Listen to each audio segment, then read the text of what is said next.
We are so happy to have him in the studio talking to Tyler Dial. So good to have you. Oh my gosh, thanks for having me. This is great. A little background on you. Like I said, Arizona native, but man, you know, you kind of got your roots there. I understand that your father was a concert promoter, so you're kind of surrounded by music. Were you just a kid hanging out in venues and getting exposed to all these artists? Always going to shows. My dad was originally from Texas, so he was always playing Garth Brooks and George Strait and so Texas roots there. Oh, I grew up saying y'all, so you know. But it wasn't until I went to college at the University of Texas where we started really playing live and cutting our teeth on 6th Street, but moving to Nashville was always the plan. How long have you been in Nashville right now? I've been here 5 or 6 years, if you add up the summers. I interned across the street at Starstruck Studios during college. I know, and I was always looking up here. What'd you do for them? I was a studio intern. Really? It was just an excuse to be in Nashville to write songs. So. And did you? Were you networking? Because a lot of people don't know, watching at home, you come to town, it's about networking and collaborating with these other artists. Well, I wasn't 21 yet, so the networking was difficult. You can't go to the bars. But no, I it was really just learning and trying to figure out if I really wanted to come here and pursue this. And of course, I got the bug on the first day I moved here. It seems too, you know, I listened to your music and I said, man, you have such a unique style. And I think a lot of people, and forgive me if I'm wrong on here, but I said it feels almost like the 70s sound. Yeah. Really kind of this California country sound, which I really love. Well, thank you. And Electric West, the title cut, the first song on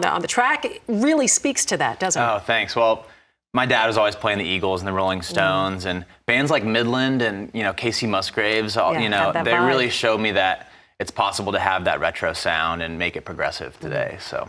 You know, there's a song on here, too, that I felt like, you know, after reading your story and knowing that, you know, boy, you were exposed to so much different music, Left of Center. Oh, I was like, man, is that you or what? Oh, that is one of my favorite songs I've ever had a hand in writing. I feel like when you first move to town, it's so easy to write love songs and breakup songs and party songs. But to write a song that actually talks about who you are in 3 minutes and what you stand for and what your values are, like, it was really special to get that song. I love what it says, too. Left of Center is right where the heart is. And I feel like, man, you're doing this because you love it. I am. I started writing songs after soccer practice late, you know, into the night in high school, and the dream was always to move to Nashville. So it's an absolute dream come true to be here, to have my first album out.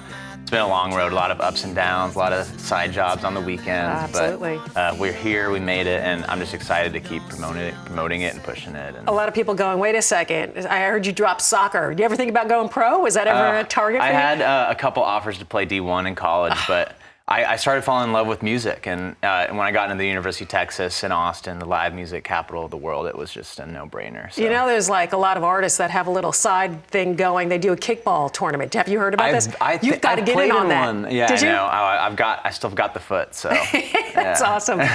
Of course, being from Arizona, you know you got to tap into Cactus, or Cacti, I should say. Sad Cactus is one of the songs. I think it really is standout. A lot of people love this song. Oh my gosh. You know, I think it was around the time Harry Styles was doing Watermelon Sugar. I was like, I need an adjective noun song that makes no sense. No, I had a friend who was over, and I had a succulent by the window that I didn't water, and he was like, that looks like a sad cactus. And like, you know, I'm always putting song ideas in my phone, and I didn't have any great ideas for my write the next day, so I popped that one out, and they're like, oh, let's try and figure it out. It was hard not to crack, but we got it. I love this video that you're like in a suit in the middle of the desert. Gosh. Only an Arizona kid could do that. Right? Well, that's my directorial debut. I directed and edited that whole music video myself. Yeah. Well done. Very fun. Cool. Where was it shot? Where? Actually, right in my mom's backyard. I know. We have like a mountain preserve that's like Central Park, but for Arizona, for Phoenix. Very cool. And yeah. I like to go running and hiking and back there, so I knew all the good cinematic spots. We're not letting you go. You're going to perform for us. The name of the song is? Way Back When. A little nostalgic. Yeah, it's a fun one. It's one that's really been resonating live, and it's been fun to play. So. Love having you here, man. I'm excited to see you perform. Thank you for having me.